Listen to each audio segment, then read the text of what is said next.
donde gran número de surfistas y de hippies, eran los años 60, ¿verdad? Entendemos todos los trastornos culturales que estaban ocurriendo, pero en multitudes empezaron a llegar a Cristo los surfistas y los hippies en el sur de California, y eso empezó un movimiento que realmente cubrió el país y gran parte del mundo. Pero se difundió el rumor en ese tiempo que lo que ofrecían de Santa Cena en esas reuniones en el sur de California eran papas fritas y Coca-Cola. Bueno, la verdad es que solo fue un rumor, no era cierto, pero obviamente cuando toca el tema de la Santa Cena, pues todos, como los perritos, como los animales, levantamos las orejas, los antenas, porque es algo tan serio y sagrado la Cena del Señor. Después de todo, fue el mismo Señor Jesús quien instituyó la Cena del Señor, tomando como base una práctica que ya en sus días llevaba más de 1000 años, tal vez 1400 años de haber sido instituido por Dios. Y la Pascua, que era una cena anual para los judíos, recordaba y celebraba la liberación de los israelitas de su esclavitud en Egipto.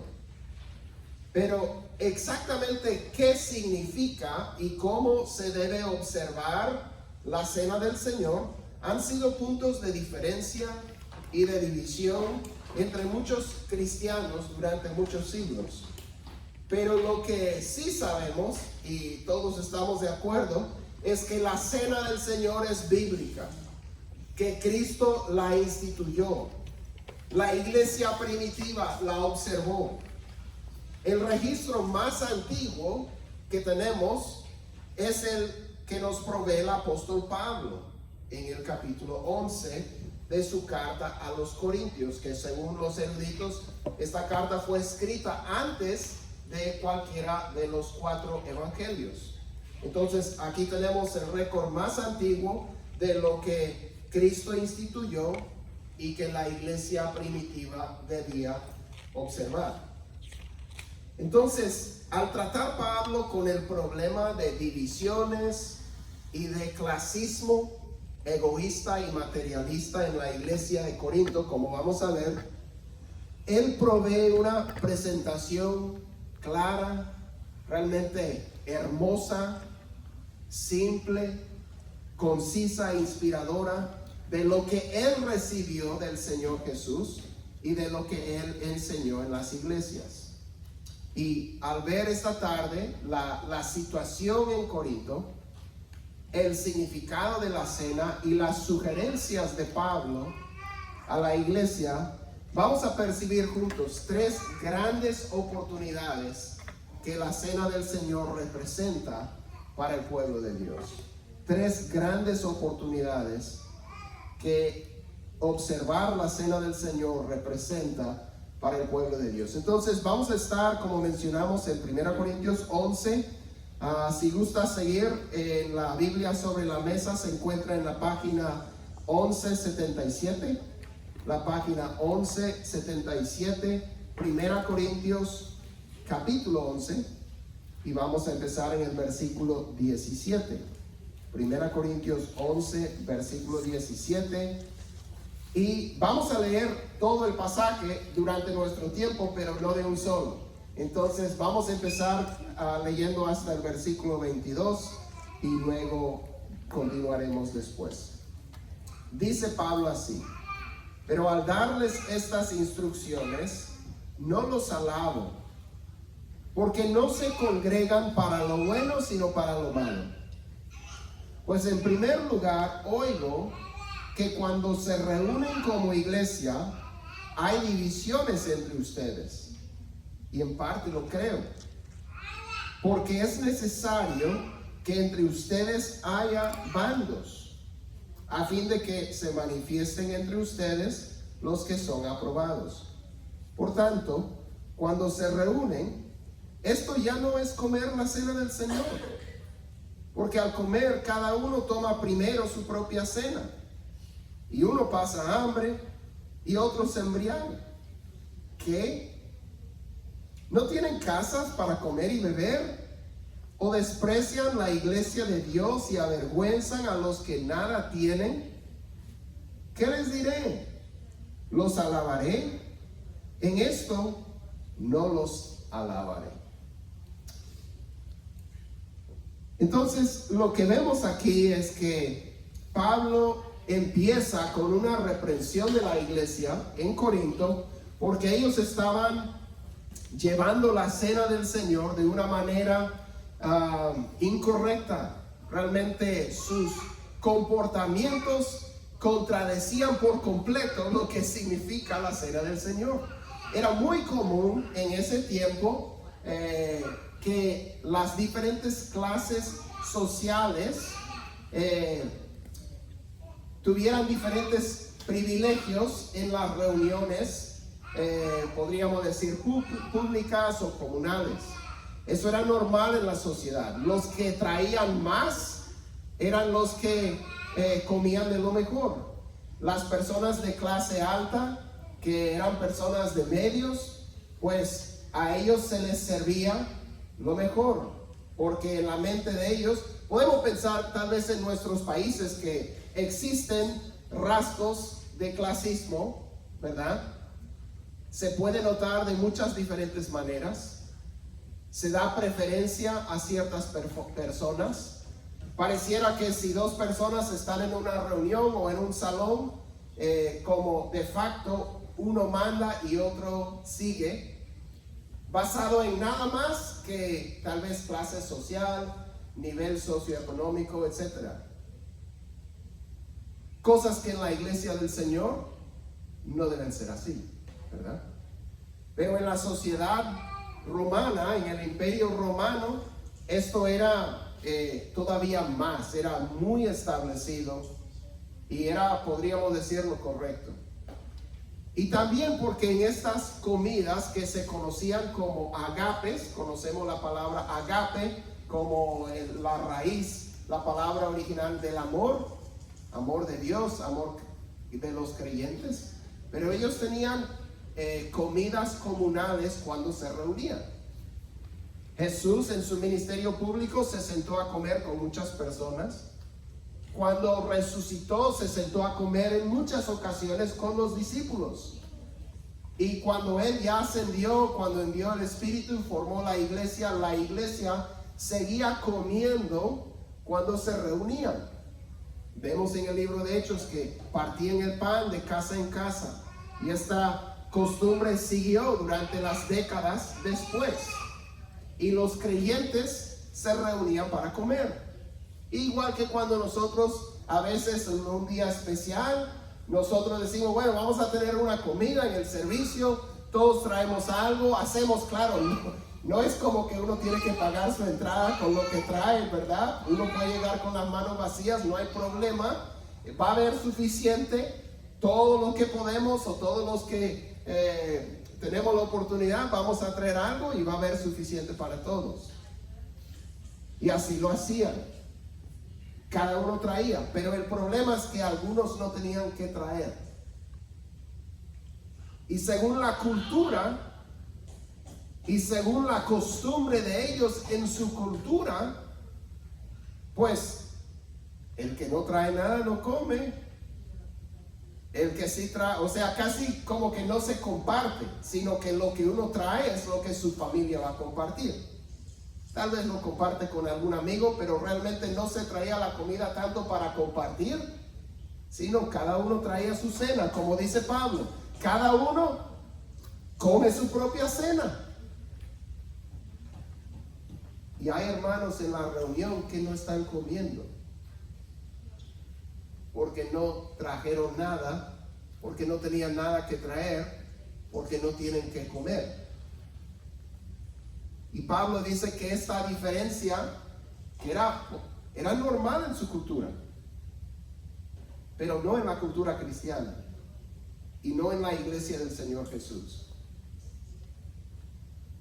Algunos, al traer su comida, su pan, sus sus legumbres, su vino, lo que sea. Algunos al nivel, ellos estaban pasándolo bonito entre hermanos, y algunos hasta llegaban a sentirse un poquito alegres por todo lo que estaban consumiendo, mientras que otros están pasando hambre textualmente, mirando a otros comer.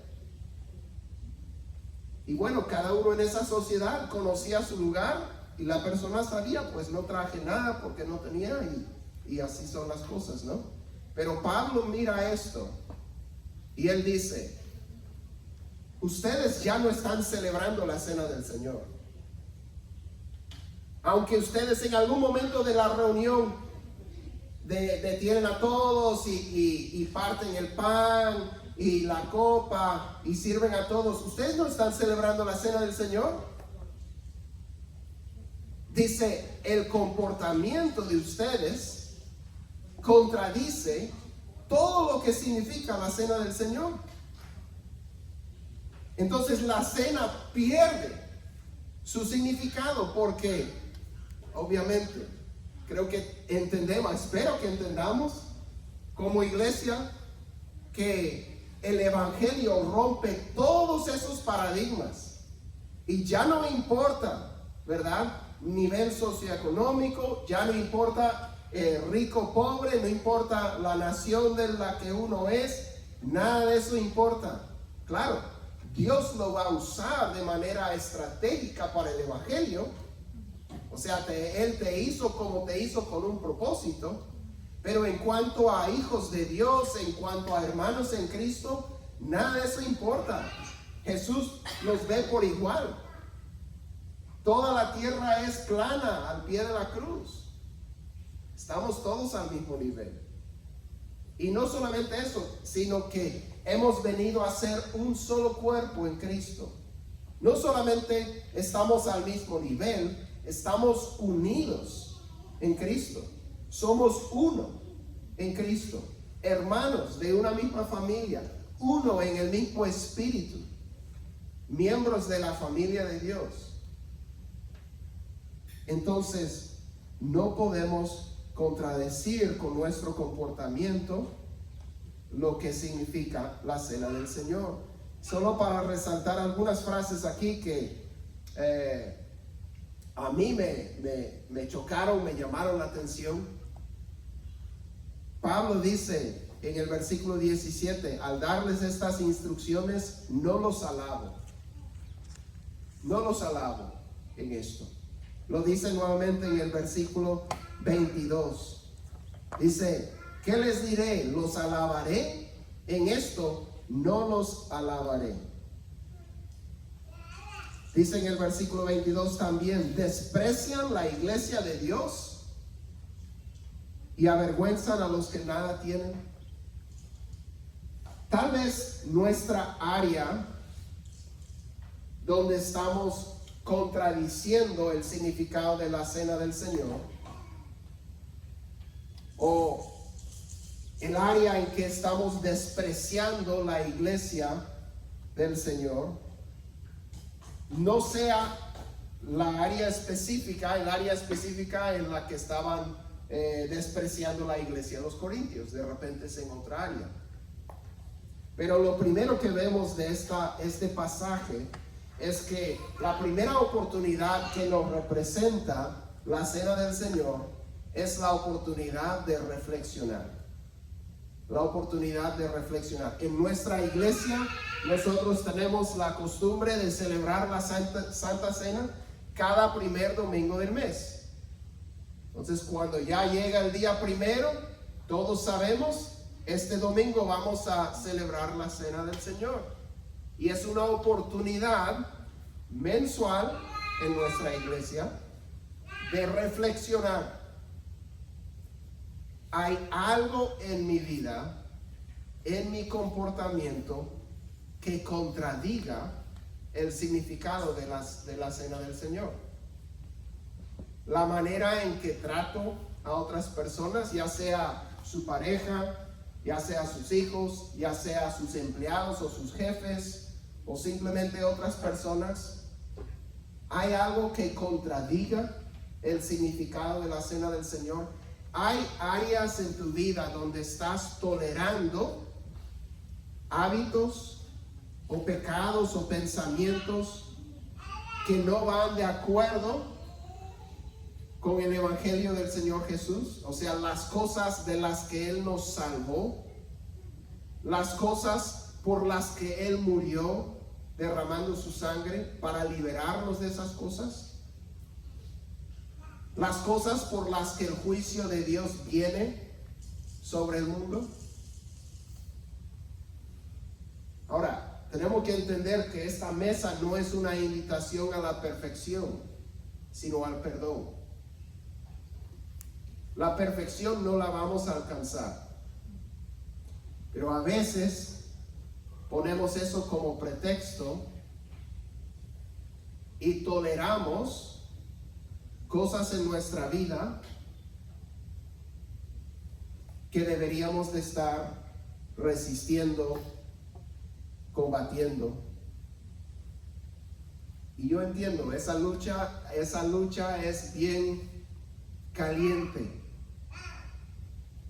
Podemos estar luchando contra cosas en nuestra vida y no ver la victoria completa. Y todavía la mesa está ahí para nosotros. Pero lo que yo digo es que creo que a veces tal vez ya no estamos luchando con tanta intensidad, como que hacemos las paces con ciertas áreas débiles en nuestra vida. Sabemos, o de repente tiramos la toalla y decimos, bueno, por mi carácter o por mi debilidad o por lo que sea, esto es un área donde sé que no puedo ganar, entonces dejamos de luchar.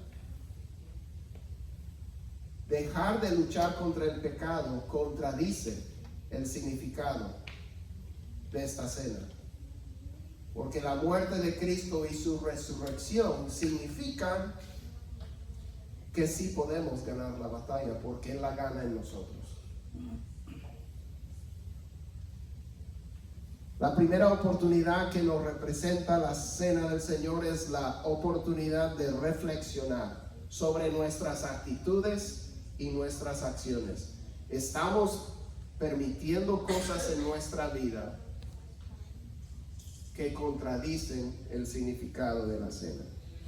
Pablo continúa en los versículos 23 a 26 y dice: porque yo recibí del Señor lo mismo que les he enseñado, que el Señor Jesús, la noche en que fue entregado, tomó pan y después de dar gracias, lo partió y dijo: esto es mi cuerpo, que es para ustedes. Hagan esto en memoria de mí. De la misma manera tomó también la copa después de haber cenado, diciendo: esta copa es el nuevo pacto en mi sangre. Hagan esto cuantas veces la beban en memoria de mí. Porque todas las veces que coman este pan y beban esta copa, proclaman la muerte del Señor hasta que Él venga. La segunda oportunidad que nos representa la cena del Señor es la oportunidad de recordar, ¿verdad? Si se le tiene mucho tiempo para reflexionar, y lo debe hacer, esta parte es lo que debe alegrar su corazón. Recordar lo que Jesús hizo por nosotros, lo que estuvo dispuesto a hacer por nosotros. Dice que Él estuvo dispuesto a ser entregado, a ser traicionado.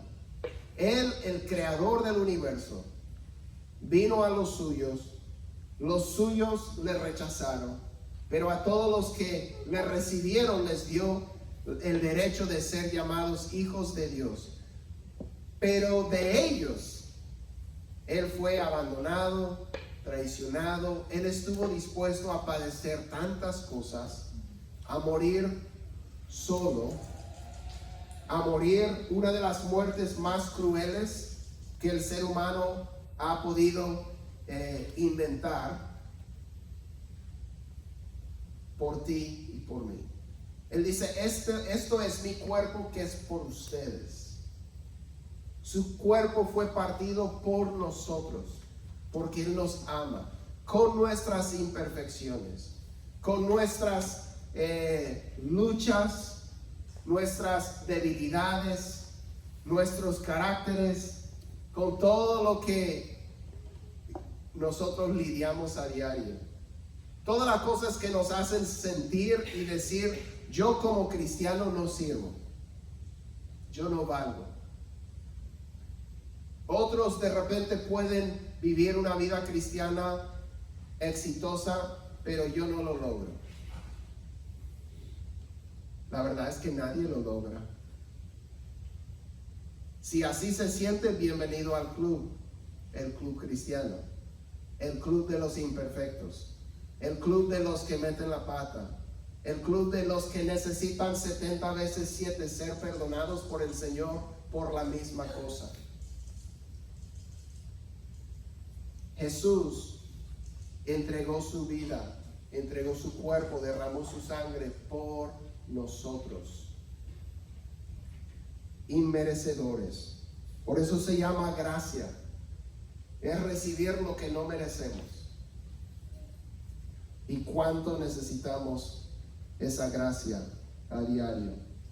Jesús dio gracias en medio de todo lo que le venía ocurriendo, y Él entregó su vida por nosotros. Y Él dijo que cuando lo hagamos, que lo hagamos recordándole a Él, recordando lo que Él hizo por nosotros. Hagan esto en memoria de mí. Es importante ver que Él dice, hagan esto, porque fácilmente, si reflexionamos, diríamos, no soy digno. Y nuestro pecado nos excluiría de participar. Pero la verdad es que la reflexión y todo lo que vamos a ver es para preparar nuestro corazón para que seamos incluidos en esto. Es para examinarnos, no para excluirnos. Pablo continúa en los versículos 27 y siguientes y les dice qué es lo que deben de hacer. Porque ellos realmente están en una situación que él dice ya no están celebrando la cena del Señor. Pero hay un camino hacia adelante. Y dice así, 1 Corintios 11, empezando en el 27, dice, de manera, habiendo descrito el significado de la cena, el comportamiento de ellos, dice, de manera que el que coma el pan o beba la copa del Señor indignamente, será culpable del cuerpo y de la sangre del Señor. Por tanto, examínese cada uno a sí mismo, y entonces coma del pan y beba de la copa. Porque el que come y bebe sin discernir correctamente el cuerpo del Señor, come y bebe juicio para sí. Por esta razón hay muchos débiles y enfermos entre ustedes, y muchos duermen. Pero si nos juzgáramos a nosotros mismos, no seríamos juzgados. Pero cuando somos juzgados, el Señor nos disciplina, para que no seamos condenados con el mundo. Así que, hermanos míos, cuando se reúnan para comer, espérense unos a otros. Si alguien tiene hambre, coma en su casa, para que no se reúnan para juicio. Los demás asuntos los arreglaré cuando vaya. Hay tanto en este pasaje y yo sé que leyendo esto resalta bastante las advertencias y el tema del juicio del Señor. Pero hay tanta misericordia en medio de lo que leemos sobre el juicio del Señor. Dice en el versículo 27, de manera que el que coma el pan o beba la copa del Señor indignamente, será culpable del cuerpo y de la sangre del Señor. hay que resaltar el contexto y la palabra. El contexto, entendemos qué es lo que ellos estaban haciendo. Estaban maltratándose entre sí, no cuidando los unos de los otros.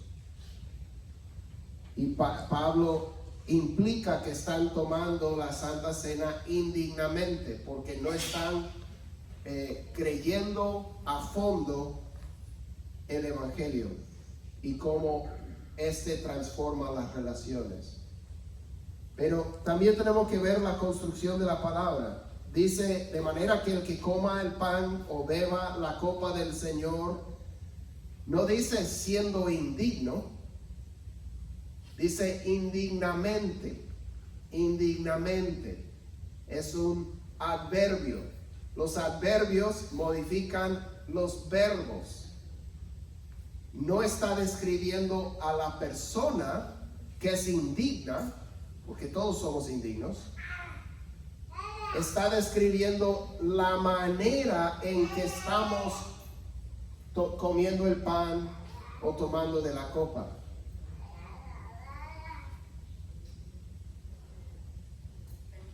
Eso debe ayudarle a no tener temor que por ser pecador, indigno, está comiendo y bebiendo juicio para sí. Eso no es lo que dice el versículo.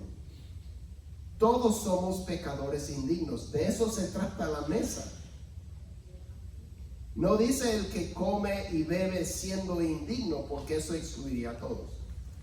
Dice el que come o bebe indignamente. Este es cuando estamos ignorando el significado de esta cena.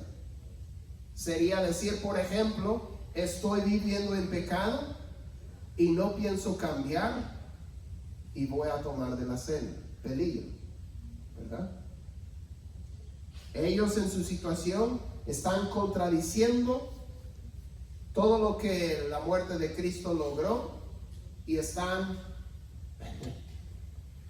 tomando y bebiendo de la cena tanto que se están emborrachando. No están reconociendo que esto representa el cuerpo y la sangre de Cristo, ¿verdad?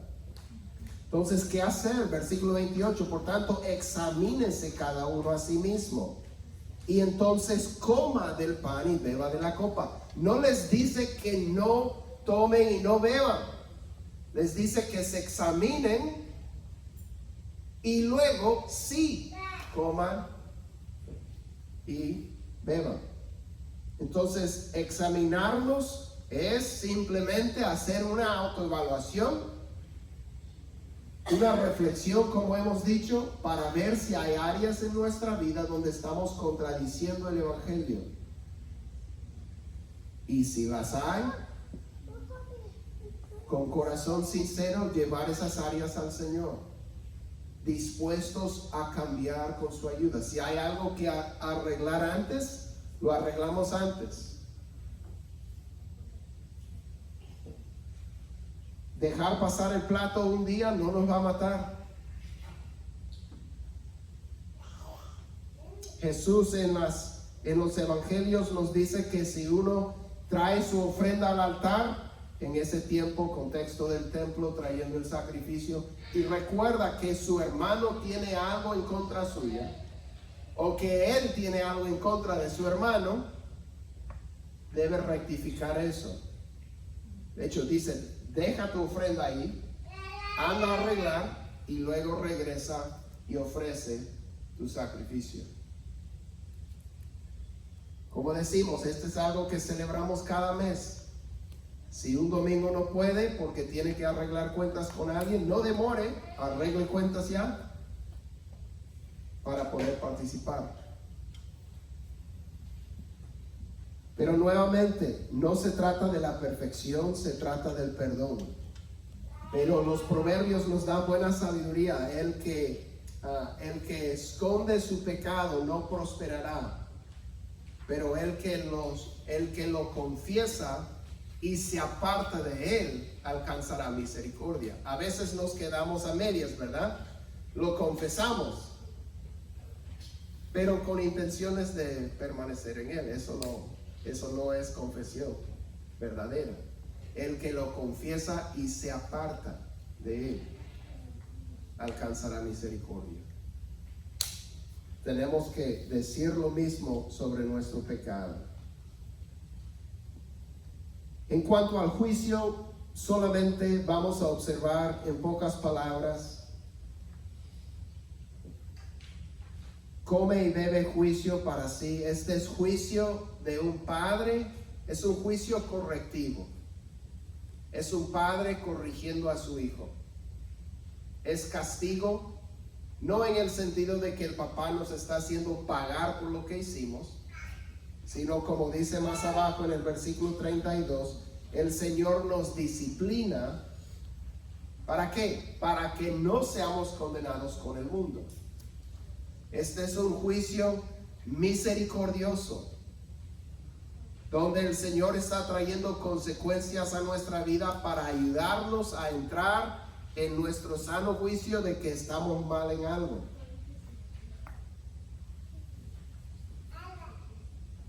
Esto tiene que ver con los creyentes en Cristo, ¿verdad? Si alguien no es creyente, sería otra situación. Pero la Santa Cena es para los creyentes. Es una cena familiar. Entonces, hay un juicio correctivo de parte de Dios cuando nuestra vida no es acorde al Evangelio y persistimos en eso. Solamente pensemos por un momento. Es muy posible, según estos versículos, que hay situaciones en nuestra vida, como había en el caso de ellos, nosotros no nos damos cuenta de que esas situaciones negativas o difíciles, no digo que todas, digo algunas, son resultado del juicio correctivo de nuestro Padre. Él menciona que algunos están débiles, algunos están enfermos, porque están viviendo de una manera que contradice el evangelio que profesan. Entonces, la Santa Cena representa una oportunidad de reformar, de poder corregir áreas donde estamos viviendo en contra del evangelio que profesamos. Pablo dice: examínese cada uno y entonces coma del pan y beba de la copa. Y Pablo les dice simplemente: así que, hermanos, versículo 33, cuando se reúnan para comer, espérense unos a otros, dejen que otros se sirvan. Si alguien tiene hambre, coma en su casa para que no se reúnan para juicio. No lo ve muy difícil, no lo ve muy complicado. Pablo simplemente dice: reformen, o sea, cambien su manera de actuar y todo está bien. Entonces, aprovechemos esta oportunidad, hermanos, para reflexionar, y cada mes para reflexionar, recordar lo que Jesús hizo por nosotros y reformar nuestra vida con la ayuda del Cristo resucitado.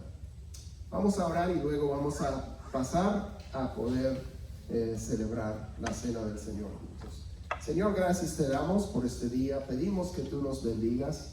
Gracias, Señor, porque tú eres tan grande, tan poderoso. Nos invitas a tu mesa. Señor, en este momento, en el silencio de nuestro corazón, tal vez cosas que has traído a mente durante este mensaje, Señor, queremos ponerlas ante ti.